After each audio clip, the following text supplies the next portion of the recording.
The subject I want to talk about is the causes and consequences of the Ukraine crisis, which of course has been in the news in a really big way since February 2014. And indeed, there was a big story on the civil war in eastern Ukraine in the newspapers this morning. The outline I'd like to follow is I'd just like to make a number of preliminary comments to give you some background on this crisis. Then I'd like to give you my thinking on what caused the crisis. Then tell you why I think the conventional wisdom is wrong. Talk a little bit about the West's response so far to the crisis, which is just, in my opinion, making a bad situation worse. And tell you what I think should be done. And then finally wrap up with some discussion of the consequences. So let me start with some preliminary comments. First, with regard to America's core strategic interests. For me, core strategic interests are areas of the world where you're willing to fight and die. And in my opinion, outside of the Western Hemisphere, which is of enormous strategic importance to us, there are only three areas of the world that really matter. One is Europe, two is Northeast Asia, and three is the Persian Gulf. And it's very important to understand that since this country got its independence in 1783, Europe has been the most important area of the world. Even though the Japanese attacked us at Pearl Harbor, we had a Europe first policy going into the war, and we had a Europe first policy throughout the war. And it's in large part because the great powers in Europe are more important than the great powers in Northeast Asia over time.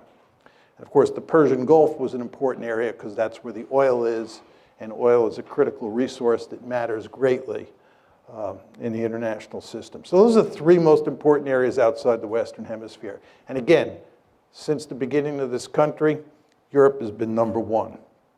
You want to understand that we're undergoing a fundamental shift of great importance. Asia, because of the rise of China, is going to be the most important area of the world for the United States. The Persian Gulf, because it's inextricably linked with Asia, oil flowing to India, oil flowing to China, the Persian Gulf will be number two. And Europe will be a distant three. We're basically leaving Europe in the rearview mirror. And of course, you want to keep this in mind because the Ukraine crisis is in Europe and it involves NATO.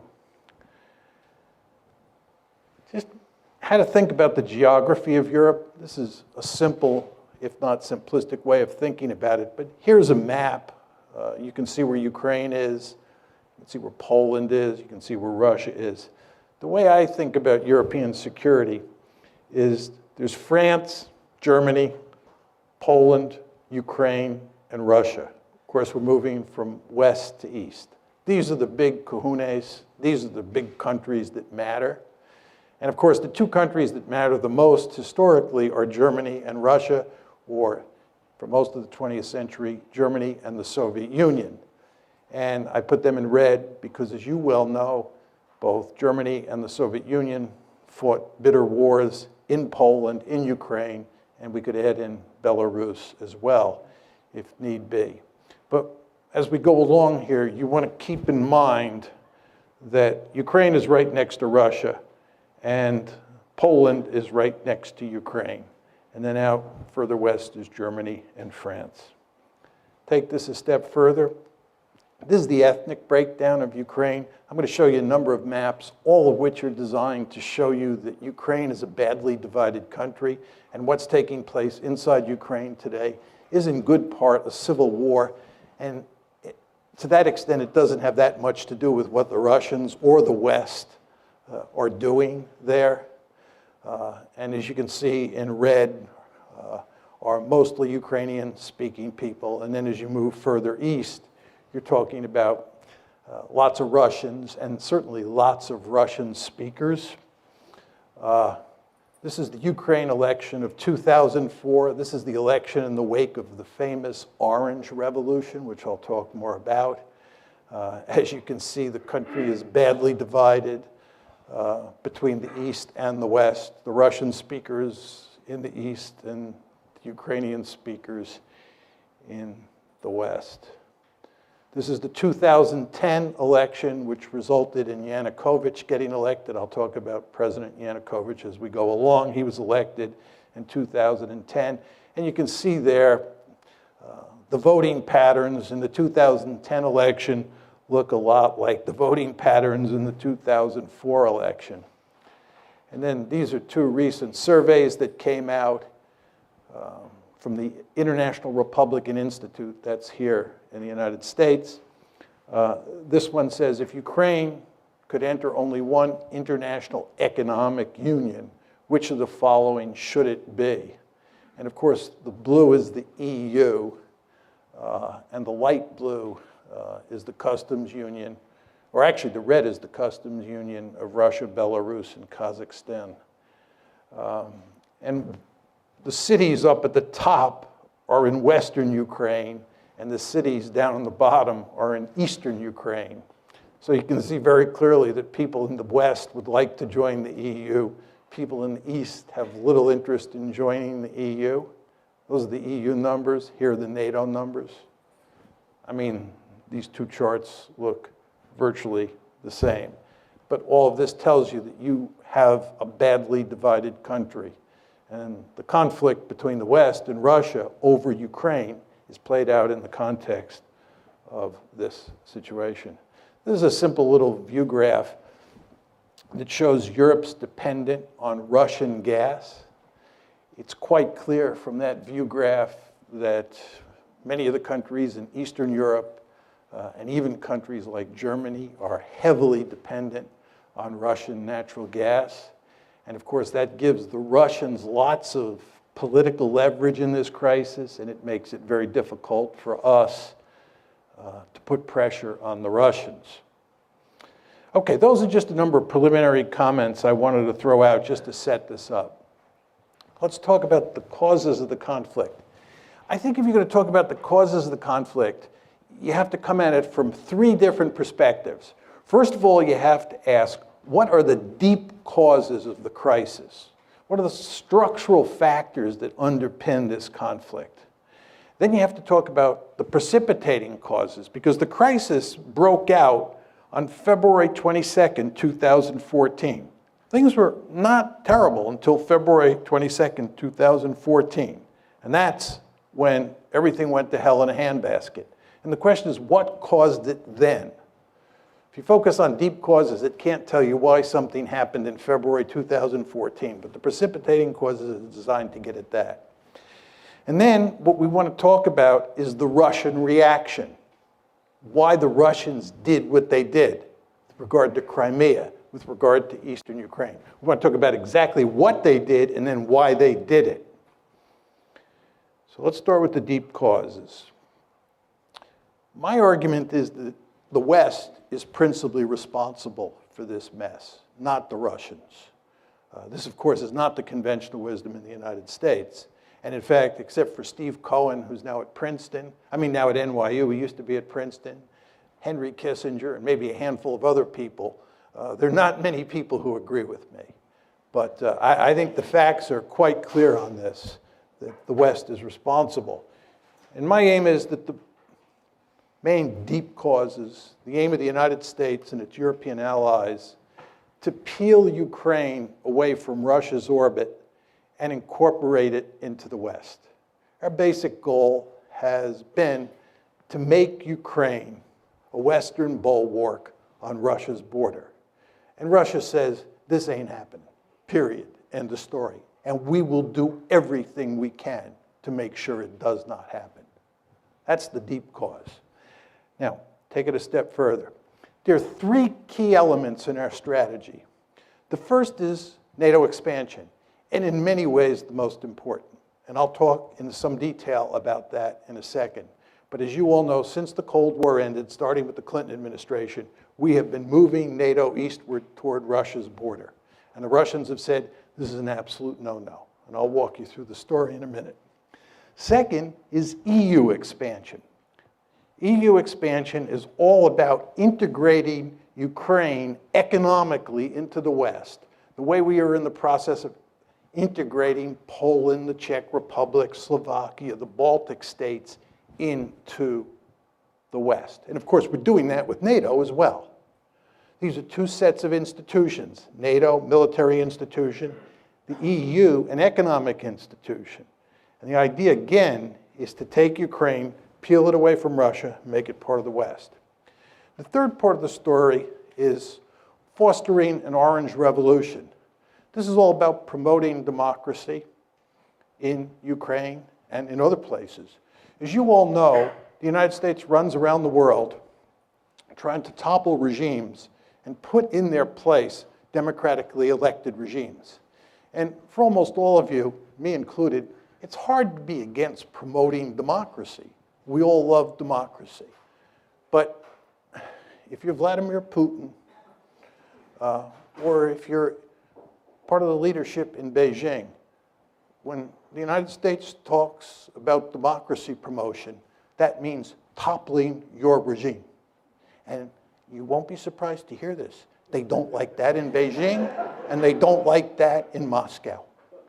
Right? They do not like that. Right? The Chinese believe that we're behind the protests in Hong Kong. You go to Beijing and you talk to Chinese elites, the idea that we're promoting democracy around the world, and especially in East Asia, just drives them crazy, because they think they're in the crosshairs. And you know what? They are in the crosshairs, because our basic strategy is to topple regimes all over the world, not simply because we like democracy, but because we believe that whoever gets elected will be pro-Western. So we're killing two birds with one stone. We're promoting democracy and getting leaders who are pro-American. But again, you can see the strategy here: NATO expansion, EU expansion, and promoting democracy. Say a bit more about NATO expansion because it's so important. NATO expansion took place in two tranches. The first one was in 1999. That's when you get Poland, the Czech Republic, and Hungary incorporated into NATO. The second big tranche was in 2004. And that's when the Baltic states, you can see Estonia, Latvia, and Lithuania up top, Romania, Bulgaria, these are the light brown countries. That's the second tranche of NATO expansion. Now, the Soviets made it clear from the mid-1990s they were adamantly opposed to NATO expansion. But number one, they were too weak to do anything about it. And two, it didn't involve the states that were right on their border.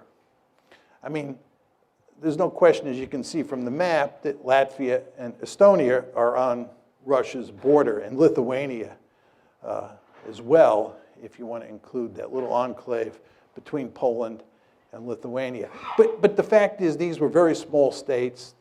It was early in the game, and the Russians were willing to live with it. But then the big trouble starts.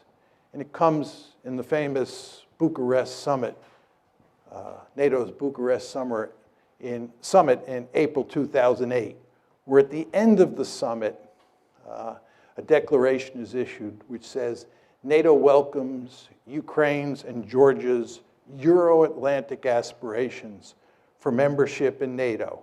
We agreed today that these countries will become members of NATO. The Russians made this perfectly clear. This was unacceptable. Russia's deputy foreign minister said, Georgia's and Ukraine's membership in the alliance is a huge strategic mistake which will have most serious consequences for pan-European security.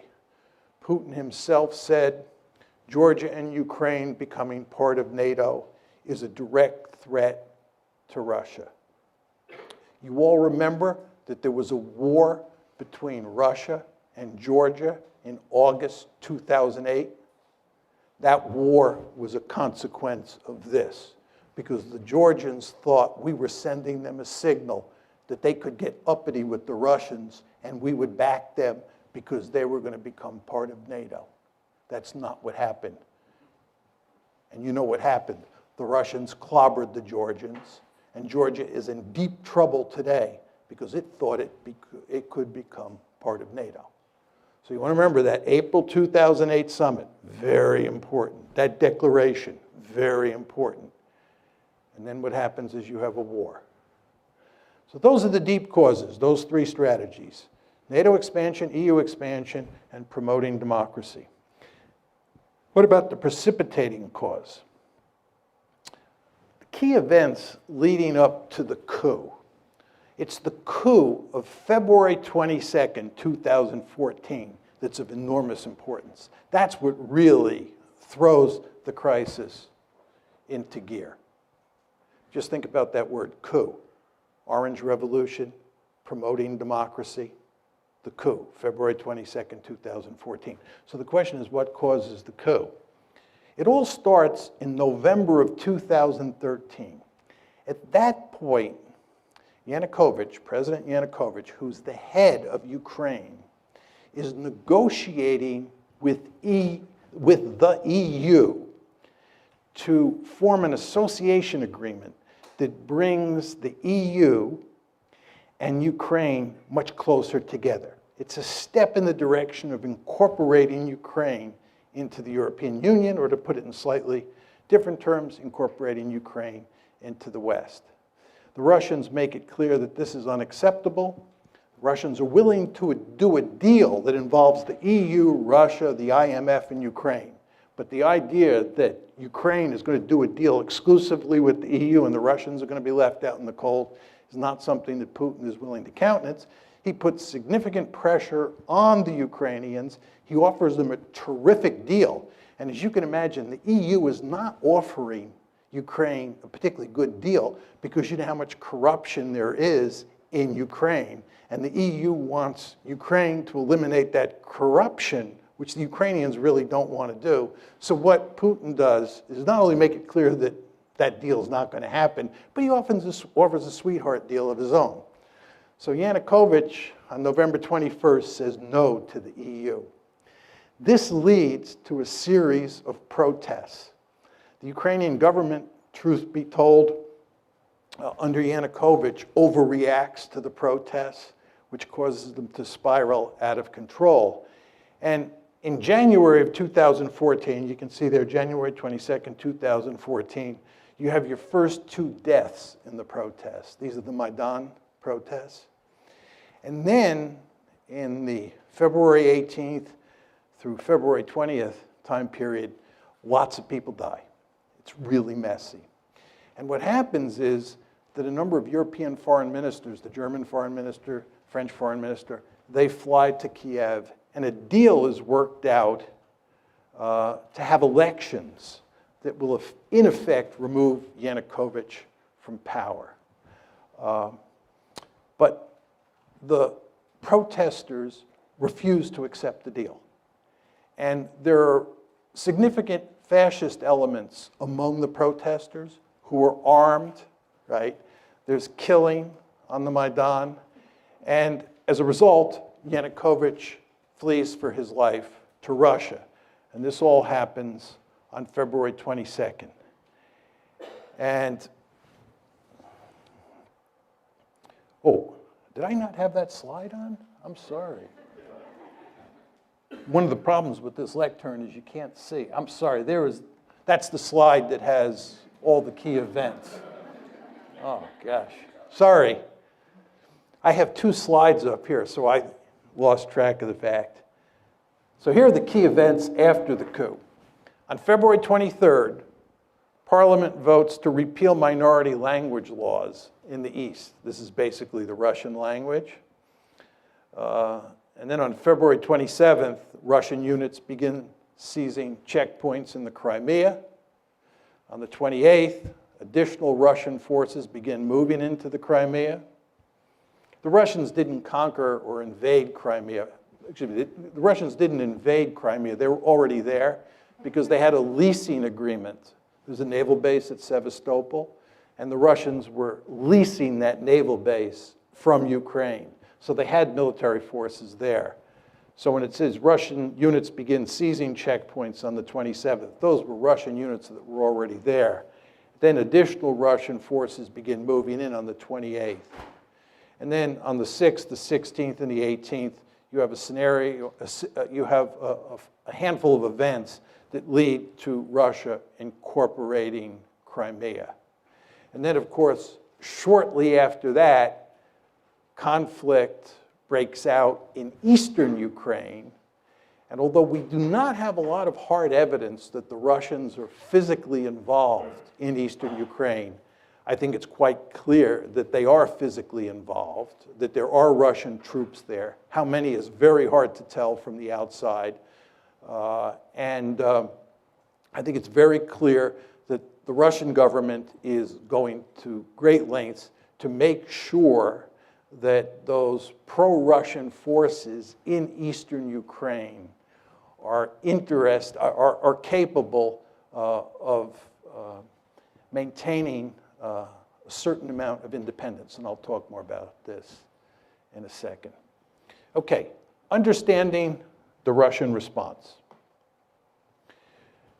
What is the Russian response? Two parts. First is they took Crimea and they're not giving it back. Crimea is gone. Second is what they're doing is not trying to conquer Ukraine. There are many people who say the Russians are going to go on a rampage, they're going to try and reestablish the Soviet Union or a greater Russia, and so forth and so on. That's not going to happen. Putin is much too smart for that. You remember what happened when the Russians invaded Afghanistan? You remember what happened when we invaded Afghanistan? You remember what happened when we invaded Iraq? You remember what happened when the Israelis invaded southern Lebanon? You want to stay out of these places. In fact, if you really want to wreck Russia, what you should do is encourage it to try and conquer Ukraine. Putin, again, is much too smart to do that. What Putin is doing is he's basically in the process of wrecking Ukraine, and he's telling the West in very simple terms, you have two choices. You either back off, right, and we go back to the status quo ante before February 22nd, 2014, where Ukraine is a buffer state, or you continue to play these games where you try and take Ukraine and make it a Western bastion on our doorstep, in which case we'll wreck the country. And they are, of course, now in the process of wrecking it, right? And they're going to keep this conflict going for as long as they have to. That's the basic game here. Again, two steps. One, took Crimea. No way they're going to ever let Crimea become a NATO base. And remember, the name of the game here is to make Ukraine part of NATO. Not happening. And they're not getting Crimea. We've taken Crimea, we're keeping it, number one. And number two, you want a frozen conflict or you want to wreck Ukraine so that it can't become part of the West. Question number two here is what motivates this?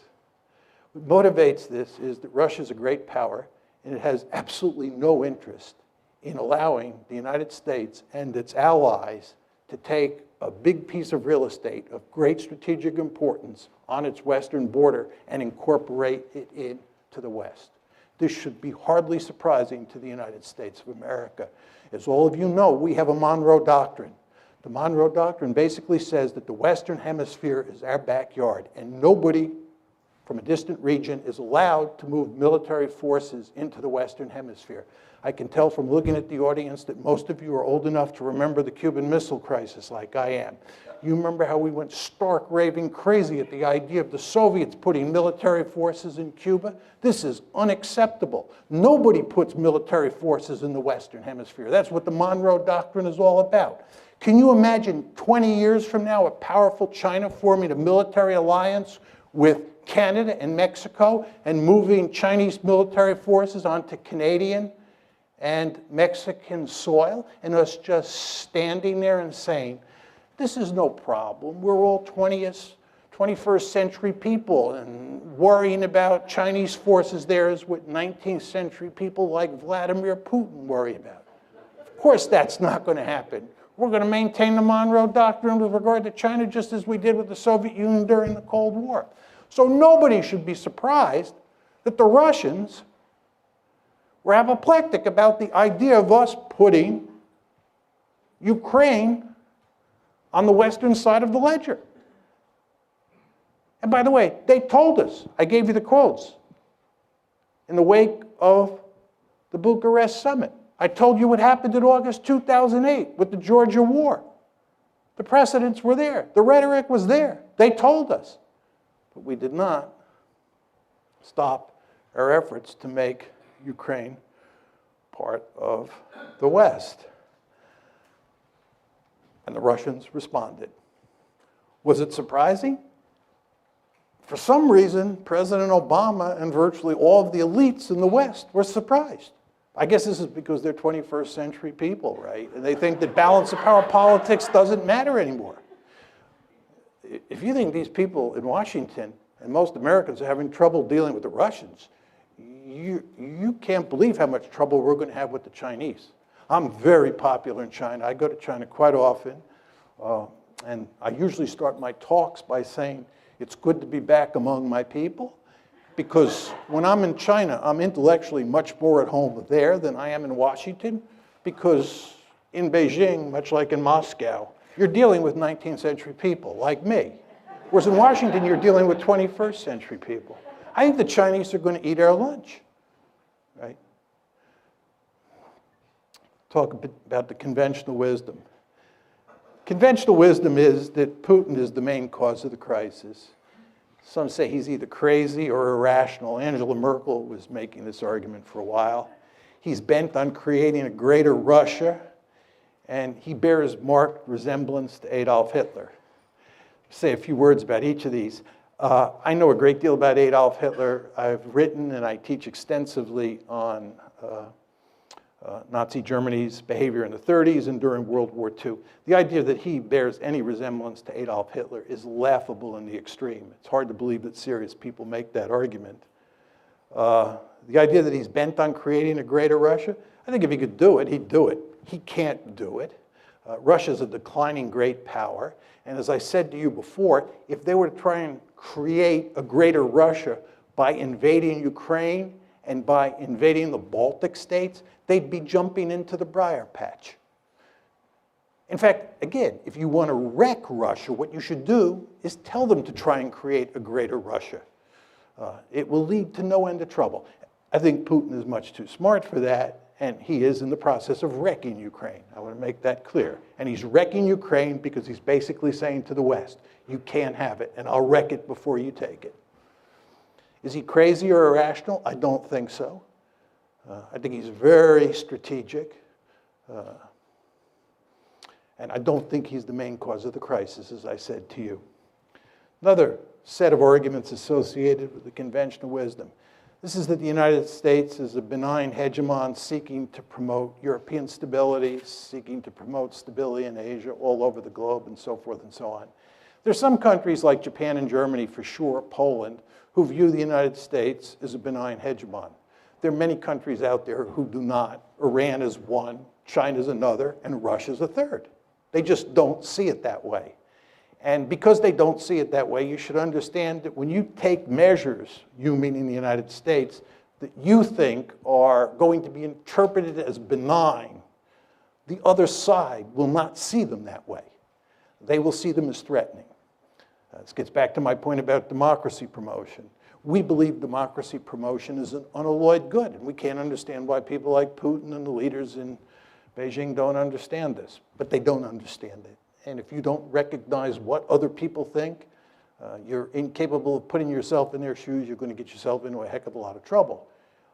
And of course, that's exactly what happened here. And then another argument is that Putin's behavior proves that it was wise to expand NATO eastward to try to include Ukraine and Georgia, right? What's very interesting is that there is no evidence that we thought Putin was aggressive before the crisis. There's no evidence that we thought that. There's no evidence that we were talking about expanding NATO because we had to contain the Russians. Because again, NATO expansion was driven by 21st century men and women. They believed balance of power politics is dead. That's what happened here. Do you understand? Putin is a 19th century man.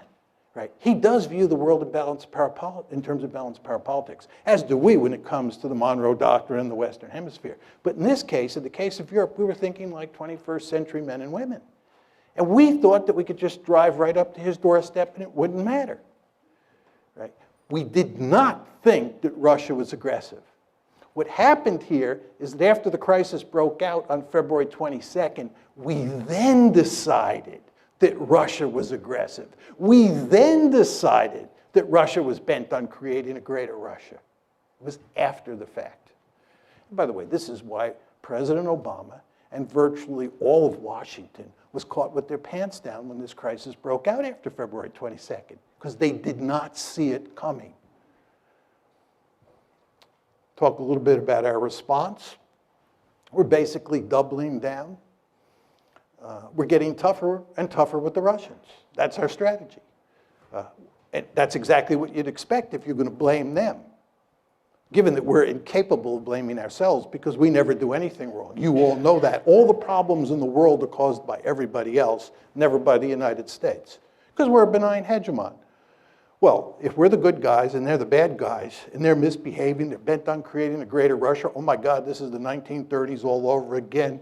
Any sort of concession to Putin is Munich, October 1938. Can't do that, so what you do is you double down. You get tougher and tougher. Then this brings us to the question of whether we can succeed or not. My argument is you're playing a losing hand. Right? And the reason you're playing a losing hand is because this is a competition between economic considerations and security considerations. The basic mindset of people in the West is that you can punish the Russians economically and they'll throw their hands up. My argument is when security considerations are at stake, when core strategic interests are at stake, and there's no question, ladies and gentlemen, in Russia's case, this is a core strategic interest, countries will suffer enormously before they throw their hands up. Right? So you can inflict a lot of pain on the Russians, and they're not going to quit. And they're not going to quit because Ukraine matters to them. And by the way, Ukraine doesn't matter to us. You understand there's nobody calling for us to fight in Ukraine. Even John McCain, who up until recently has never seen a war he didn't want to fight, right, is not calling for using military force in Ukraine. What John McCain is saying is that Ukraine is not a vital strategic interest for the West. That's what he's saying. It is a vital strategic interest for the Russians. They've made that perfectly clear, and not just Putin, right? So in terms of the balance of resolve, it's all on their side. And I showed you that slide up there that depicted how much economic leverage the Russians have because of all that natural gas going westward. So we're playing a losing hand here. But let's assume that I'm wrong. Let's assume that we're playing a winning hand and that we are capable of backing Putin into a corner. And we're getting close to pushing him off a cliff. Is this good? You're talking about a country that's got thousands of nuclear weapons. And the only circumstance, really, under which states use nuclear weapons is when they're desperate, when they think their survival is at stake. So what you're talking about is putting Putin in a situation where he's desperate. And if you go home and Google Putin and nuclear brinksmanship, you'll be reading all the articles that come up for the next 2 years, right? Because he's making it clear that you're fooling around with his core strategic interests. And again, he's got thousands of nuclear weapons. So you're putting yourself in a position, right? You're putting yourself in a position where you're willing to risk a possible nuclear war over a piece of real estate, Ukraine, that is not of vital strategic interest to the United States. Again, it's not of vital strategic interest to us. By the way, and this will be my final point on this, what's truly amazing about all of this is that we were talking about incorporating Ukraine into NATO when we have now acknowledged by not taking military action over Ukraine that it's not a vital strategic interest. You understand that when you incorporate Ukraine into NATO, you're giving them an Article 5 guarantee, which says you'll come to their defense if they're attacked. You only give Article 5 guarantees to countries that are of vital strategic interest, like Germany during the Cold War. What were we doing? Giving an Article 5, thinking about giving an Article 5 guarantee to a country that's not a vital strategic interest. It just shows you how discombobulated American foreign policy is these days. And of course, the Ukraine crisis is just one of many messes that we've made. As you know, we have the Midas touch in reverse. There's nothing that we do that doesn't go south. Afghanistan, Iraq, Libya, Ukraine, I could go on. So the point I'm making to you is, I do not think that this is going to work, but if it does work, I'm not sure it's a good thing. I had some quotes from the New York Times that really capture what we're doing. I won't leave them up there, but they make it very clear that we're playing hardball with the Russians. This was the Times piece last year that gave a good synoptic version of the Obama administration's thinking on how to deal with this crisis. Now, what should be done? My view is we should create a neutral Ukraine, which is a buffer state between NATO and Russia. Basically, what I'm talking about is going back to the status quo ante, before we got this foolish idea in our head that we could peel Ukraine away from Russia and make it part of NATO, make it part of the EU, make it more generally part of the West. We should work to create a situation where Ukraine is neutral, and it's a buffer state. Just to go back to my simple or simplistic graphic, depending on your views, right? This is how I think about European security. This is what you want. You want NATO to include France, Germany, and Poland. You want Ukraine as a buffer state, and then you want Russia on the eastern flank of that border state. And this is not what you want. You do not want a divided Ukraine where Western Ukraine is in NATO, Eastern Ukraine is in Russia, and the Russians and the Americans, who hate each other at that point, are eyeball to eyeball on the Dnieper River. Not a good idea. How do you get to this end? Very simple. Explicitly abandon NATO expansion. By the way, NATO expansion is dead. I've talked to countless policymakers who say this. It's dead. But what we have to do is explicitly abandon it. Say it is not happening. We have to fashion an economic rescue plan for Ukraine that includes Russia, the IMF, and the EU. This, of course, is what Putin wanted to do in 2013, and the EU said no, foolishly.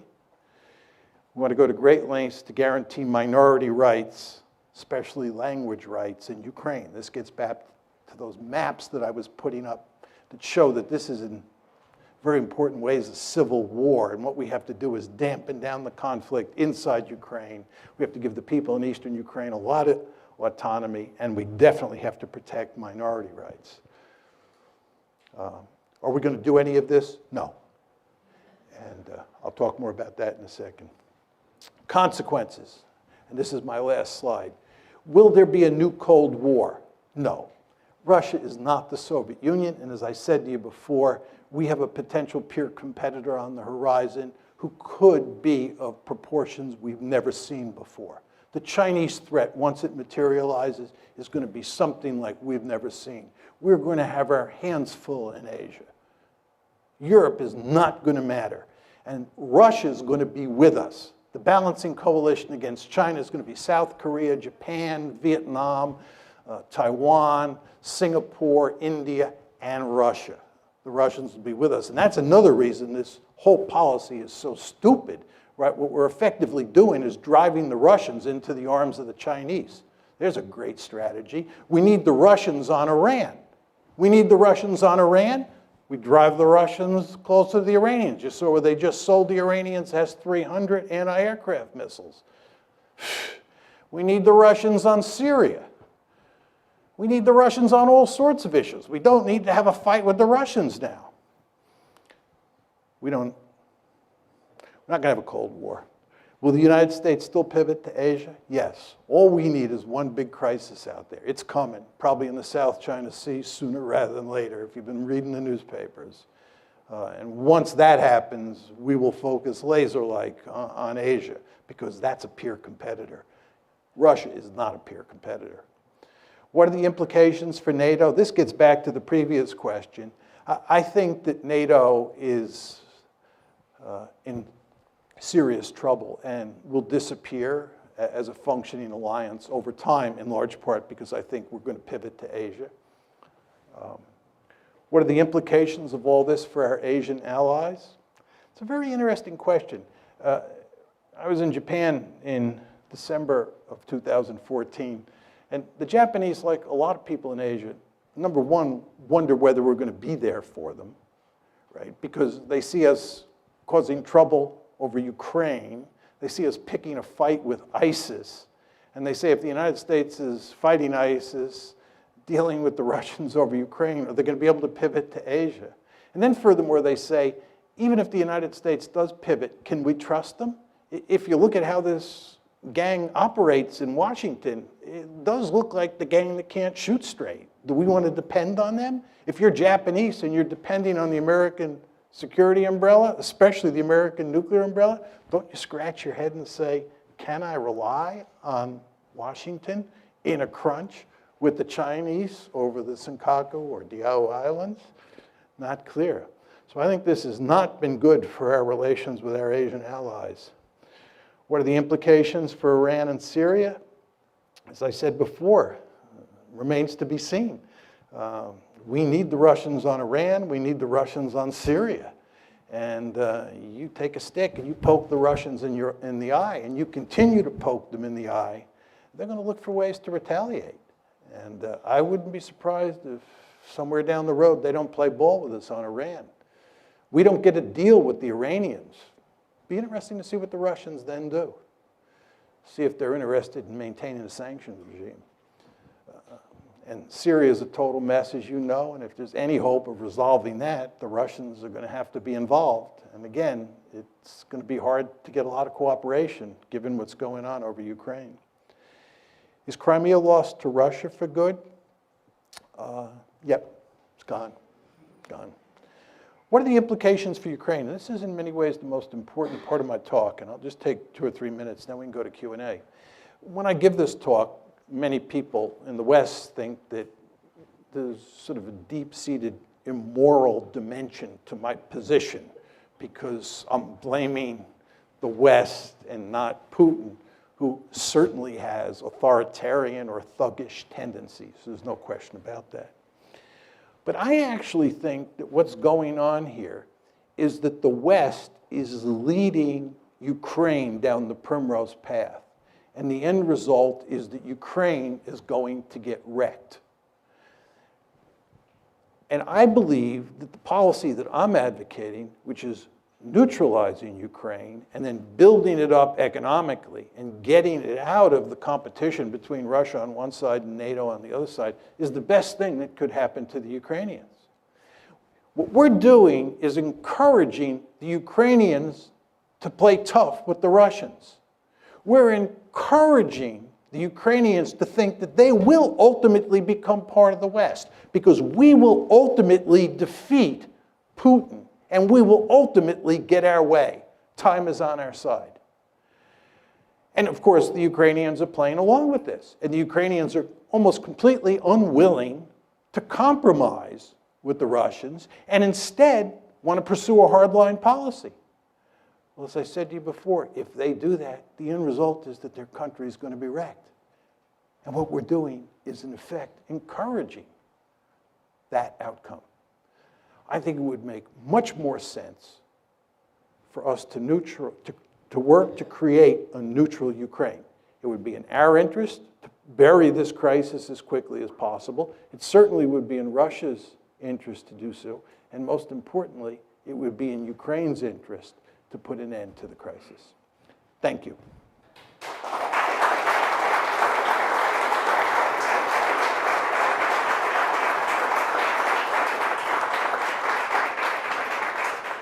I'll be happy to take questions. I would just ask people if you would stand up and just identify yourself quickly. Ma'am? Oh, you have it. Why don't we get this woman right here with the peach-colored coat on? They have a microphone? They have a microphone for you. And there stood Hans Morgenthau right before you, for those of us who knew. Okay, so many questions and points. First, point of information. When you talk about the gang in Washington, you need to make it clear, hopefully, that you don't mean only the present gang. You mean from at least 2008 forward, right? Yeah, I mean the whole Washington foreign policy establishment, right. Republicans, Democrats. As far as I'm concerned, the Republicans and the Democrats on foreign policy are like Tweedledee and Tweedledum. Right. I mean, for anybody who thinks it matters whether you get Hillary Clinton or some Republican, you're living in a dream world. There's just no meaningful difference between them. They both have the Midas touch in reverse. That leads to my second question. is anybody listening to you and Stephen Cohen and partial, what's the one I want? The Kissinger, partial Kissinger, Stephen Cohen, and you. Is anybody listening that we could hope to vote for or support? No. I don't, no one. So, and No. I'm gonna give this up in a moment. No. But, so there's no one, so we're really doomed, that's it, right? Okay. I mean, there's no enlightenment in store. We can't even look toward Can I enlightenment. just say something, just in response to your question? I believe that since 1989, the United States has been by far the most powerful state on the planet. And for those of you who believe we live in a unipolar world, you're effectively saying that we are the only great power in the system. And given that tremendous amount of power that we have, we're really free to go out and do all sorts of foolish things because it doesn't blow back on us in any meaningful way. The United States is a remarkably secure great power. So we're allowed to pursue these foolish policies. And in that context, it's very hard to make arguments against the establishment that carry the day. I think what will happen if China continues to rise is that it will force the United States to think more strategically. Because when you live in a serious threat environment, the point I'm making to you is that the United States does not live in a serious threat environment. We're an incredibly secure country. We're the most secure country, most secure great power in the history of the world, and we're more secure today than we have ever been in our entire history, despite all the rhetoric that you hear from Washington and in the media about how dangerous the world is. This is just not a serious argument. It's not a dangerous world, right? We are incredibly secure. We have a peer competitor. It'll force us to focus the mind, much the way happened when the Soviet Union was there, Nazi Germany was there, Imperial Japan, Imperial Germany. Really enjoyed your lecture. I have two questions briefly. It's hard to take issue with the goal of a neutral Ukraine, but some years before the crisis broke out, I used to listen to RUI, which was Radio Ukraine International on shortwave, and they were fairly open about the cultural crisis within the country leading back a few years before this. As I look at, say, the former Czechoslovakia, do you see a possibility of two neutral states formerly known as Ukraine as non-viable? And if so, why? Yeah.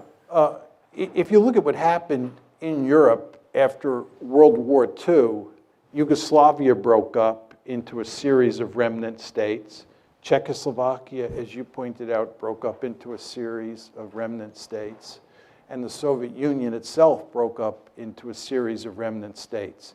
And that's because inside of those territorial boundaries, you had different nations that wanted their own states. Serbs, Croats in the case of Yugoslavia, Czechs, Slovaks in the case of Czechoslovakia.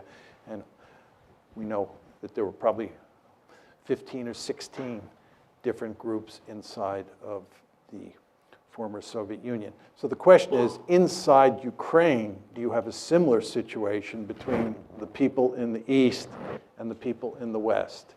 I think if you look at the survey data, it still shows that the clear majority of Ukrainians in both the West and the East want to maintain the integrity of Ukraine. They don't want to split Ukraine in half. I think we should do everything we can to maintain that attitude among the Ukrainian people. My great fear is that as time goes by and the animosity continues to grow, that you may reach a point where there is a lot of sentiment to just break Eastern Ukraine and Western Ukraine off from each other and end up with two Ukraines. But I don't see that happening now. Second and final question. As we look at parts of our recent additions to NATO, Hungary, Romania, Bulgaria, and look at where their political systems are careening, has NATO lost the moral imperative for its reason to being?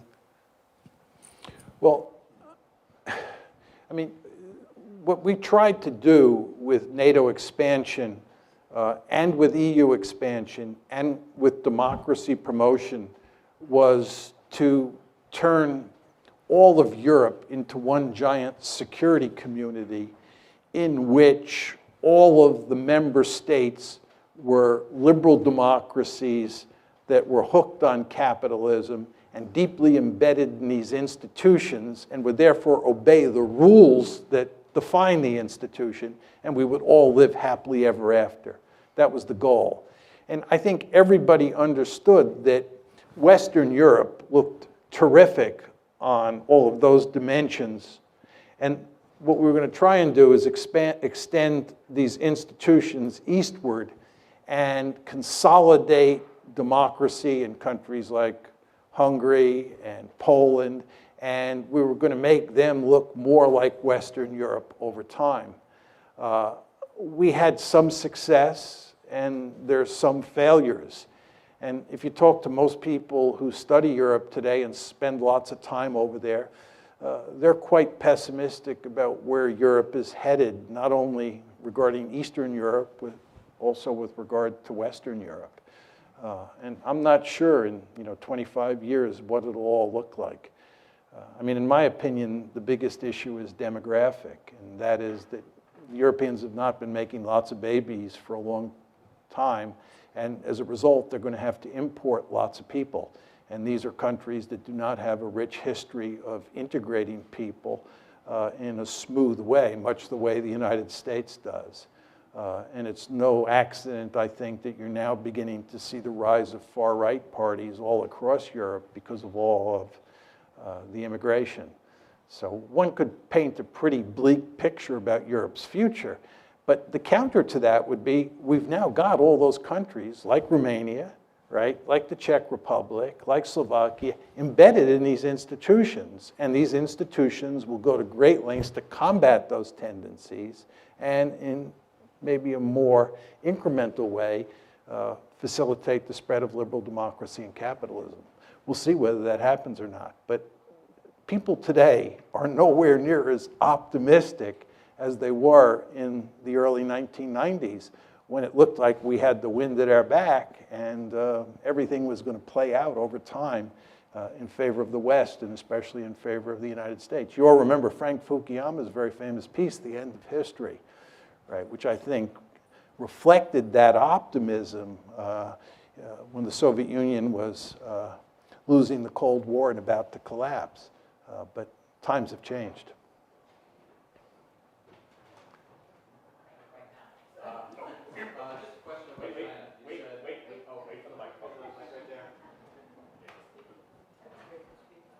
Okay. You said, quote, we're going to have our hands full with China. And so just two questions. What kind of a time frame are you thinking things might start to really happen in that direction? And can you just paint a few scenarios of the sort of things that you think might happen when we have our hands full with China so we know what we can look forward to? Yeah. I think when you think about China at this point in time, there are three situations that stand out. One is Taiwan. Two is the South China Sea, which has been in the newspaper a great deal over the past few months. Chinese basically claim that they control all the South China Sea, and as you know, they're building airfields on reefs in the Spratly Islands, and we've told them that's unacceptable, and their neighbors, the Vietnamese, the Philippines, think that's unacceptable. So the South China Sea is a potential flashpoint. Taiwan is a second flashpoint. And the third flashpoint, which was in the news earlier this year and for much of 2013 and 2014, are those rocks in the East China Sea. The Japanese call them the Senkaku Islands. The Chinese call them the Diao Islands. As I was saying to you folks before, I was in Japan in December of last year, December 2014. And it's really quite amazing how worried the Japanese are about China. And part of it is sort of for realpolitik reasons, but it's also because the Chinese say those islands, which the Japanese consider to be sacred territory, really belong to China. And the Japanese are greatly fearful that as China gets more powerful, it'll take those islands. So those are the three main flashpoints at the time. There are other possible scenarios that we worry about. The Korean Peninsula is one because the Chinese are allied with the North Koreans. We're allied with the South Koreans. China and India, they have a border conflict. So we go on and on. But those are the big three. Now, your question about the time frame is an excellent one. I used to say that it'll take another 10, 15 years before China becomes powerful enough for this problem to manifest itself. I'm not sure about that. I think it's possible. It's not likely. I'm choosing my words carefully. I think it's possible that you could have a conflict involving the United States and China over the South China Sea or over the Senkaku/Diaoyu Islands in the next year or so. I mean, those problems are on the front burner, and it's basically a zero-sum game. I mean, either the Chinese own the Senkaku-Diaoyu Islands or the Japanese do. So we could have trouble out there much sooner than I have anticipated up to now. You've talked about this from the point of view of logical international relations. What do you think of the internal pressures on these countries? Putin has a historically restive population, highly nationalistic, and in major economic troubles now. He may be responding to pressure from his own population to deal with this. On a smaller scale, we see Netanyahu responding to his population, settlers and so on, and disrupting part of the Middle East. Do you see that happening here with the radical right, say, and the neocons influencing Washington policy? I think just with regard to the United States and the neoconservatives, I think the neoconservatives have been one of the principal driving forces behind America's foolish foreign policy since 2001. But as I said before when I was talking about the Republican Party looking like the Democratic Party, there's not a lot of difference between the neoconservatives and the liberal imperialists. The liberal imperialists are the aggressively oriented Democrats, and the neoconservatives are the aggressively oriented Republicans. But they look a lot like Tweedledee and Tweedledum. So the neoconservatives matter for sure, and they mattered during the George W. Bush administration because he was a Republican president. But it's not just the neoconservatives, right? And the fact is that you have a foreign policy establishment here that is interested in intervening all over the world. You have a foreign policy establishment that's filled with people who believe that we have a right and a responsibility to intervene all over the planet. And that leads to unending trouble when you don't have the magic formula for winning the wars that you get into. See, the problem that we have is we have this interventionist foreign policy that leads to us losing all the time. It's really quite remarkable. But just with regard to your point about ideology, I think you do not want to underestimate how important nationalism is, both in the Chinese context and in the Russian context. You were alluding to the Russian case, but let me just say a few words about the Chinese case. And this is why, getting back to this gentleman's previous question, I worry so much now about Japan and China getting into a shooting war over the rocks in the East China Sea. The problem that the Chinese face is that communism, which is the governing ideology, no longer has much legitimacy. And they've had to find a substitute ideology. And by almost all accounts, the substitute ideology is nationalism. Right? And at the core of Chinese nationalism is what's known as the century of national humiliation. Chinese nationalism emphasizes that between roughly 1850 and 1950, that 100-year period, China was humiliated. And it was humiliated by the European great powers, the United States with the open door policy, and especially by Japan. And the Chinese are really just angry about this. And because nationalism is so important for legitimizing the rulers in Beijing, right, this whole theme of national humiliation is front and center. Well, if you have a crisis over some islands in the East China Sea, And that crisis involves Japan mainly, but also the United States. And you're talking about the two countries that have humiliated China during that 100-year period. The potential for trouble is great.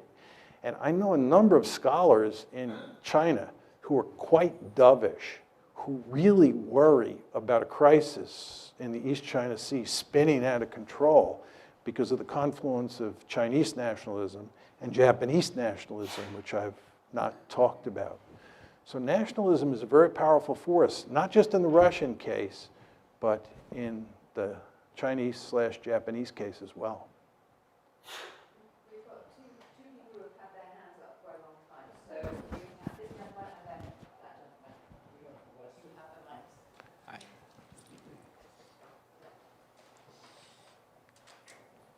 Hi, I'm Adam Chekhov. Actually, I just graduated last year, and Could you talk a little louder? sorry. Hi, I'm Adam Chekhov. I graduated last year also. Thank you for signing the piece of paper that allowed for MALI-UN to exist as someone who participated in MUN for all 4 years. But two questions. One, this is pretty quick. You talked about like Russia offered Ukraine a deal involving Russia, the EU, the IMF, Ukraine. Can you like lay out the specific terms of that deal? And In 2013. yeah, 2013 when they offered them the deal. And two, this is a little more in depth. What's the first question, though? What were the terms of the deal exactly? I'm not The terms of the deal Russia You want me offered to the outline Ukraine. the terms of the deal? Yes, if I don't know, honestly don't know what the terms of the deal were. okay, well then we'll just skip that one. But okay, I guess the impression that I've had is that like you do have several. Well, certainly like the U.S. is trying to back Russia into a corner. You do have several like people in Germany, like especially mostly in Merkel's coalition partner, the SPD, like in their cabinet, I think Sigmar Gabriel is one who is pushing for like a more diplomatic solution towards the Ukraine crisis. So in the long term, can you see like potentially Germany, which is at this point Europe's one of their most powerful states, potentially like serving in this crisis, metaphorically speaking, as the Yeah. sort of the good cop to U.S.'s bad cop, so to Yeah. speak? Yeah, this is a great question.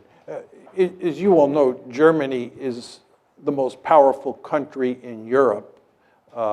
And I showed you the map where I told you that Germany and Russia were of enormous importance for thinking about Ukraine. So the question is, how do the Germans think about this? Initially, when the crisis first began, after the February 22nd coup, I thought the Germans would prevail on the Americans to behave smartly and to slowly but steadily just back off and work out some sort of deal. Very importantly, you remember I told you about the famous April 2008 Bucharest conference, and I told you what was said in the final declaration, that Ukraine and Georgia would become part of NATO? It's very important to understand that the reason that we did not take concrete steps during the Bucharest crisis to move to include Ukraine and Georgia was because of German and French, but mainly German resistance. Angela Merkel said, bringing Ukraine and Georgia into NATO is a prescription for disaster. The United States, though, prevailed on getting that statement in the final declaration that I read to you. So based on that, I thought the Germans would play a key role in tamping down American enthusiasm for doubling down. I proved to be wrong. And if anything, Angela Merkel has been a bit more aggressive towards the Russians than President Obama has. It's really quite striking. And therefore, I don't hold out much hope for the Germans. One final point I would make about this, I've actually spoken on this subject in Germany. In early March, I was in Germany, I was in Frankfurt, and then I was in Berlin, talking to different groups. And my view of the Germans is that as a consequence of World War II, the Germans don't want to be out front on any issue. The Germans, to put it rather crudely, are afraid to look at themselves in the mirror, right? And the idea of them taking the lead, it horrifies them. across the entire political spectrum. So my message to the Germans when I talked to them was they should be more Bolshevik when they talk to the Americans. They should tell the Americans more emphatically that they're wrong and we should be doing this instead of that. And that line of argument gets remarkably little traction because, again, the Germans just, they don't want to get too far out front on this. So I don't see much hope that things will change. Final point I'd make on this, what I find very striking about this whole situation, as I was saying before, I think Steve Cohen, Henry Kissinger, me, and there are a handful of other people, my friend Steve Walt, who've kind of been arguing the position that I laid out for you here today, but we're definitely in the minority, a tiny minority. And what I find very interesting is the extent to which the media here and the media in Europe parrot the conventional wisdom, and the extent to which it's very difficult for people who represent the position I've staked out to be heard, right? So in Europe, you have this situation, it's especially true in Germany. I don't read German, but just talking to people when I was there about how the media is dealing with this, the conventional wisdom that I laid out for you is omnipresent in the media. And that makes it very hard to turn this one around. So I'm not optimistic that there's any chance this is going to change, our policy is going to change, which I think is a tragedy, as I said before. And also, it contradicts my earlier enthusiasm about Angela Merkel, which is what you were getting at. Actually, my question is about, oh, I'm sorry. I'm Nell Smith, class of 85, college. Hey, Julius. See you later. About the Bucharest directly, I have a friend that was teaching in Russia this summer and said that people were just, for those, I speak Russian and been to Soviet Union and then post, I mean, suddenly it's not, you're no longer a rock star now, apparently, if you're American and you're on the streets of Moscow, like we're used to, people my age. She said people were coming up to her saying, what are you doing? Why you and the Germans have caused all of this? You got all these rebels in Ukraine, you organized them secretly in Kiev, and it was kind of, but now listening to you, it's like, that's actually not that far off, it sounds like. I mean, we didn't organize them, but basically we kind of told them, yeah, go ahead, because we're going to help you, right? Is that, Yeah. okay. Well, let me make a couple points, very important points. With regard to my response to the gentleman who's directly behind you about nationalism, this is Russian nationalism coming to the fore. And a lot of what you see in the American case is American nationalism coming to the fore. You've all heard the famous saying or infamous saying, my country, right or wrong, right? And there are just all sorts of Russians, who are furious at the West and they're rallying around Putin. One of the reasons that many people think that Putin started this whole thing was because it so improved his standings in the polls or with the Russian public because people behaved the way you said. So people said he started this crisis for that reason. But my point to you is we should be hardly surprised. And this gets back to the China-Japan example, and this is a very scary dimension to a lot of these conflicts. But I just want to say one other thing. I've done all the research for a book on the German killing machine in World War II. I know a great deal about who the Germans killed, how they killed them, and so forth and so on.